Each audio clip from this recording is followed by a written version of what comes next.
Hello, guys. I'm Gigi, and I'm here to talk to you today about a couple of things.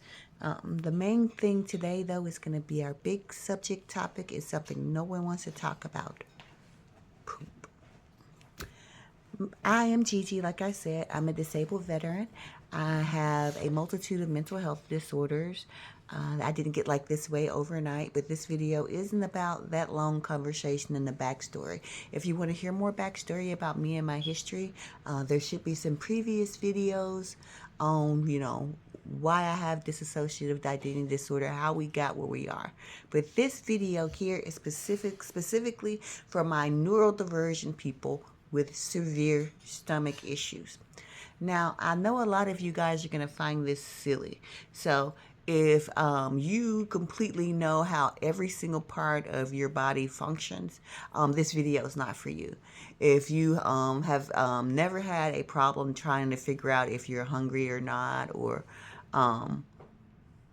if that feeling you feel in your stomach is you have to go to the bathroom or not. If you've I've never had difficulty figuring things out that seem like they'd be simple for everybody else, this video is not for you. So thank you for coming, but it's not for you. But if you have somebody in your life that seem like they could be a little like me, then maybe you can listen. I had a major incident that happened that was actually pretty darn life-threatening. All of my life, I have had issues surrounding the bathroom. Some of the worst things that have happened to me growing up as a child, and even in the military, happened to me in bathrooms. So bathrooms never felt like a safe space for me. For me, going into the bathroom was about getting in there, doing what you had to do, and get out as fast as you can without having your clothes off for long. And because of the things that happened to me while I was younger, that mindset stuck with me as I got older. And boy, did it screw me up big time. First of all, most people, and with a normal functioning body, get normal sensations to their body that tell them, okay, this means you're hungry. So when this sensation in your body happens, this means you need to go get something to eat. This means you're thirsty. This means when you have pain right here, this means that this could be going on. If the pain is on the outside, it's probably a bruise. If the pain is on the inside, it's probably something that we should look at that's deeper. Most things like that, I'm 46 and I'm just now learning. When I met my husband about 16 years ago, I was describing to him this gnawing pain in my stomach that was aching and I didn't understand it. And he asked me if I ate. Now, to a lot of you guys, that would seem really simple, like stomach's growling, did you eat? Well, for me, it wasn't. I also suffered around a lot of food insecurity most of my life. And so all of these tiny mental illnesses and tiny idiosyncrasies and tiny little problems that I never addressed at the time just became bigger and bigger problems. So yeah, thank you, Rick. At that time when he asked me had I eaten, no.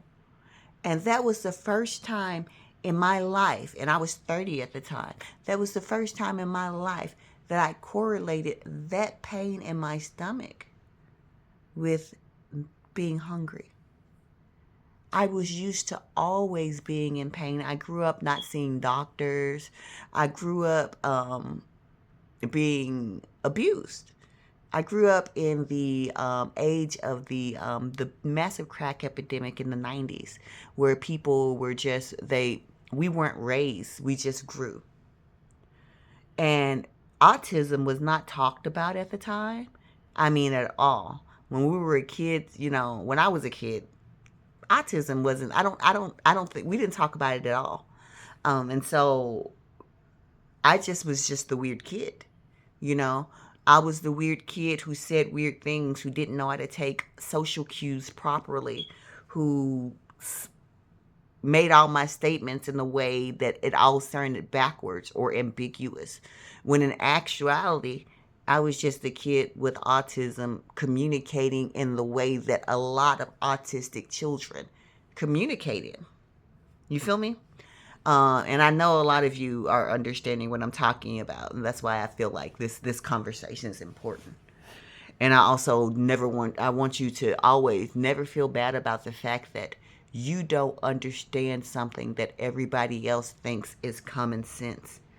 It's some people's sense. That's what I call it. Some people have it and some people don't. What's common to you is not common sense to me. And what's common sense to me is not always going to be common sense to you.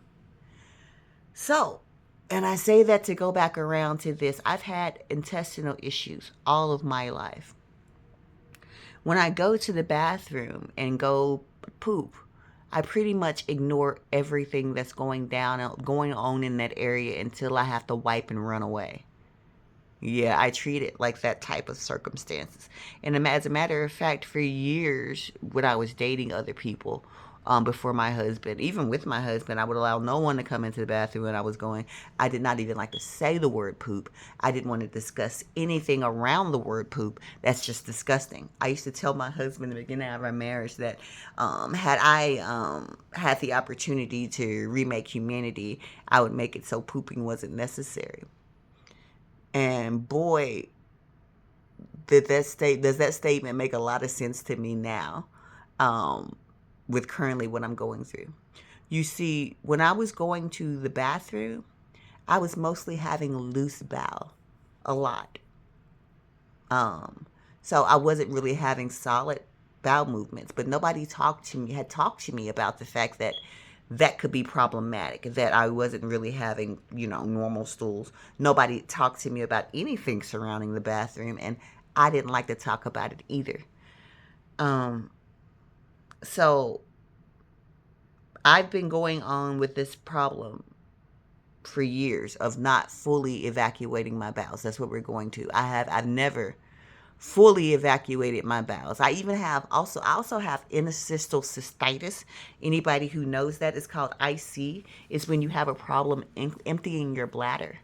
And I think, I know a lot of correlation these days are being made between mental health and physical health, and I think that's a good thing because it is.